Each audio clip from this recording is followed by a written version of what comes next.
Les animes de 2014 ont tous un charme. Vous ne pouvez pas me dire le contraire. Non seulement ils dégagent quelque chose de particulier car fait à l'âge d'or des animés, mais aussi une sorte de nostalgie, des productions qui se voulaient 100% japonaises et what the fuck, délimitant la frontière entre dessin animé et anime. Oui, il y a un certain charme, mais dans tout ça, il y a aussi Bloodlad. Bloodlad avait tout pour plaire. Des waifus, des combats stylés, des références et une bonne histoire. Et d'ailleurs, ça a bien plu. L'œuvre était à son prime en août 2013. Du simple moment où tu découvres le monde des démons, tu sais que cet anime va être incroyable. Mais cet anime fait aussi partie de la longue liste d'animes qui ont pété du jour au lendemain et qui aujourd'hui est salement ignoré. Comme Code Geass, sauf que j'entends parler de Code Geass au moins une fois par mois, même 15 ans après sa mort sur internet, alors que Bloodlad est l'un des meilleurs shonen parodies que le monde puisse regarder. Et c'est une honte que si peu de personnes en parlent. Alors je vais prendre mon collier, mes Scooby-Biscuits et déterrer un classique parmi les classiques. Semi. Je le fais bien ou...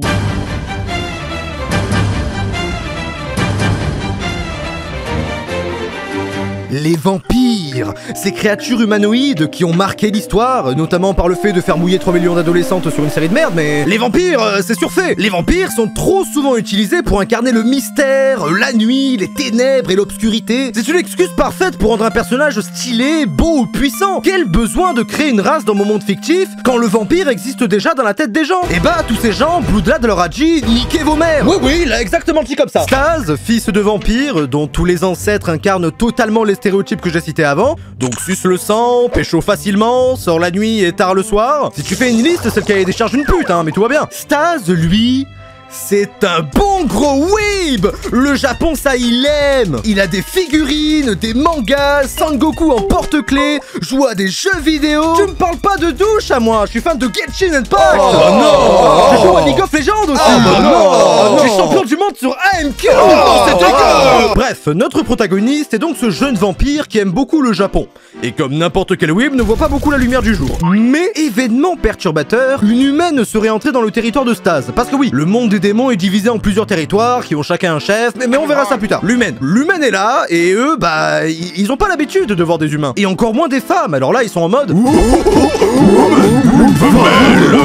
Cette meuf l'intéresse de fou. Il ne la veut que pour lui, et je comprends, elle a des arguments plutôt intéressants. Sauf qu'il doit aller régler un problème. Il y a un intrus. Parce que oui, Staz est un vampire. Il est donc très cheaté, c'est au moins ça. Sauf que la meuf meurt en attendant, il est dégoûté, elle est dégoûtée, elle devient fantôme. Donc maintenant, faut trouver un moyen de la remettre dans son corps, la réincarner. Sauf que maintenant, étant un fantôme, femme ne l'intéresse plus. Moi, retourner lire Dragon Ball. Cette baraque est une vraie poubelle, y a que des déchets ici. On est au Crous ou... Évidemment, maintenant que Fuyumi, l'humaine, est morte dans le monde des démons, son âme reste piégée entre deux mondes. Donc ils doivent trouver un moyen de la ressusciter et de la ramener dans le monde des humains. Ils tomberont donc sur un polymorphe qui pourra remplacer Staz en son absence, tomberont sur une chasseuse de trésors qui avait un livre sur la réincarnation, qu'elle a donné à son pote le loup-garou d'une autre zone, qui lui-même l'a donné à son frère le Dracula qui peut le déchiffrer, et sa putain de sœur la vampire Loli, classique des japonais. Et avec un bon petit tanuki qui sert des bières, oh mais comme c'est mignon.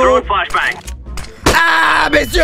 Bloodlad est le genre d'animé de 2013 qui te ramène dans le temps où Johnny était encore en vie et te dit oui, je suis meilleur que certains animés que tu regardes aujourd'hui. Des fois on rigole, on pleure, l'humour est vachement omniprésent, comme si tout autour de nous n'avait aucune valeur ou répercussion. Alors quand la série t'en montre, tu fais waouh! Cette culotte léopard légendaire est vraiment incroyable! Et puis il y a ces trucs perturbants au possible. Qu'est-ce que prépare le frère de Staz contre le roi des démons? Quelle est cette horrible chose? Et puis des trucs cool arrivent! Staz se met à péter la gueule de tous ceux qu'il voit, tous les ennemis, et il gagne. Mais ça faisait en fait partie du plan diabolique de forces obscures. Et puis il y a le reste.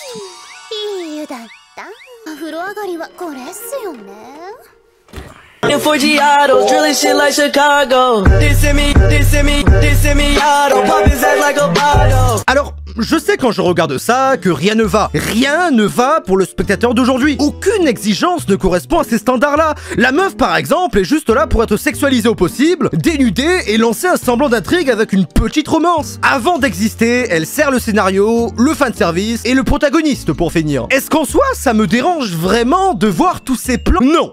En tant qu'homme, j'aime bien. Mais en tant que spectateur, bah j'aime bien aussi. Toujours plus de gros lolos. Non, sérieusement, l'animé étend notre vision sur ce qu'on pense possible dans ce monde et nous prouve que tout peut exister si on le veut. Donc on va voyager, rencontrer, se marrer, apprendre et kiffer de l'aventure de shonen quoi. Mais sans oublier le doute. Cette chose qui nous fait croire, espérer que la série ne se limite pas seulement à ce que l'on voit. Est-ce que le frère de Stase est vraiment de notre côté? Est-ce que la chasseuse de trésors ne va pas nous trahir? Quel est le vrai problème de Fuyumi? Et pourquoi l'explosion d'un cœur fait le bruit d'un ballon qui explose? Alors que ces questions flottent dans notre tête et celle des personnages, l'action devient meilleure. Les combats de plus en plus sérieux, mais tout en gardant ce ton léger et fun quand on regarde. Voir Stase se battre en imitant le Kamehameha sur un fond super sérieux, où tous ses amis risquent la mort pour de vrai, ça je kiffe. L'anime n'a pas l'ambition de nous retourner le cerveau avec une intrigue de malade en vérité. Non. Ici on ne sait même pas exactement où on est. Le début se passe dans une sorte de monde des démons, dans une sorte de territoire, dominé par des sortes de chefs qu'on ne connaît pas vraiment. Rien ne va là-dedans. Même quand il veut accompagner la meuf dans le monde des humains, il réalise qu'il ne peut pas laisser son domaine sans surveillance. Sauf que boum, pile au bon moment, un polymorphe pop de nulle part et permet au vampire de partir pendant qu'il prend sa place. Dans les critères d'aujourd'hui, les gens diraient c'est nul, ça n'a pas aucun sens. Demon Slayer fait mieux animé. Mais moi je dirais que c'est ça qui fait son charme. Parce qu'il faut bien un brin de folie dans ce qu'on regarde pour apprécier. Il y a des personnages de fous, des pouvoirs de malades, des loups-garous, des invocations de l'enfer comme dans Final Fantasy, l'invocation de bêtes, la manipulation du sang. C'est trop stylé, putain. Il y a que dans des animes comme ça que pour avoir des trucs aussi stylés. Et aussi avec les maîtres de l'eau, lors des pleines lunes. All my homies love Avatar. Et là vous irez me demander comment cet animé a été fait en 2013. C'est beau, c'est fluide, ces petits décors enrobés de soleil d'été, c'est plein de territoires de démons, ces pouvoirs mystiques. Ah, je sais. C'est fait par Brain Base, le studio qui a fait Mon voisin d'à côté, Durarara, Spice and Wolf, Natsume Yoshinjo, Oregairu et putain de To Your Eternity. Ce studio comptabilise autant de masterclass en un seul catalogue. Mais je pète mon crâne. Bon, il y a aussi cette merde là. Et cette merde là aussi. Vous n'avez rien vu. Vous allez vous sub à la chaîne Twitch Yorin-san et donner 2 millions d'euros. Bah quoi, vous êtes juif? Personnellement, je sais pas vous, mais j'adore voir un micro-environnement se développer, avoir des petits personnages de niche comme le grand gaillard, la barman ou encore ces petits pigeons. Le monde est accessible, libre et nous permet d'imaginer le reste. Et laisser l'accès au spectateur, la portée de son monde à n'importe qui, ça fait qu'on se l'approprie très rapidement. On s'accommode à cet univers et on apprend à le kiffer comme le nôtre parce qu'on le connaît. Il n'y a tellement pas grand chose à connaître qu'on le connaît. Et ça, c'est comme les personnages. On n'est pas dans le trop ni dans le pas assez. Même, il y a plein de bonnes idées dans la mise en scène, les plans utilisés, que ce soit ces trucs super stylés qu'on aperçoit que 2 secondes, ou ces mises en scène vachement galères à faire, ces effets sur les lunettes. Chaque petite action de l'animé est sublimée par un animateur qui sait casser le cul à faire un truc que personne ne remarquera. Et ça, j'adore. C'est mon Indo. Là-bas, ce n'est pas Uniqlo, c'est Oniklo. Les pigeons voyageurs sont vraiment des pigeons voyageurs. Par contre, leur poignée de main me rappelle vraiment beaucoup trop une certaine image dans One Piece. Je n'arrive pas à voir autre chose. Allez! L'animé est très bien fait, bonne histoire, bon personnage, mais là où la plupart des shonen souffrent des échelles de puissance qu'ils abandonnent et reprennent, ici on a un réel aperçu de ce qu'est la puissance, la force, l'échelle de pouvoir que les shonen galèrent à tenir correctement. Parce que quand Stase débloque ses vrais pouvoirs et devient super fort, bah elle se fait chier. C'est un fardeau d'être aussi fort. Tu ne trouves personne à ta taille, le monde attend que tu fasses quelque chose de cette puissance. Et devant tout ça, Stase se trouve vraiment bloqué, mais accepte quand même la fatalité. Et c'est fou parce que là où beaucoup d'animés cherchent des passerelles à des problèmes gênants, cet anime ne cherche pas à les cacher ni à les résoudre pour nos beaux yeux. Donc oui, le frère de Stase est franchement égoïste,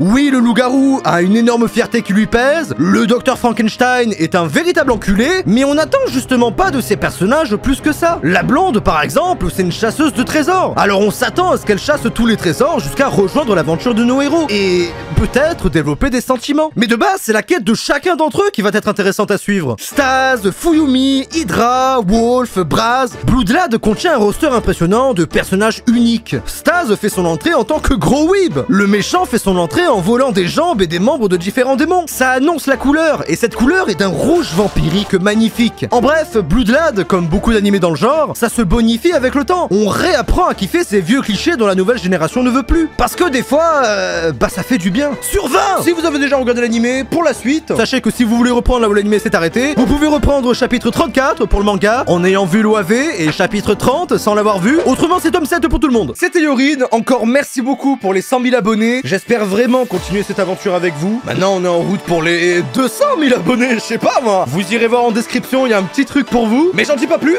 sinon, abonnez-vous, je fais souvent des vidéos comme ça. Laissez un like, un commentaire, j'y réponds souvent. Et à la semaine prochaine.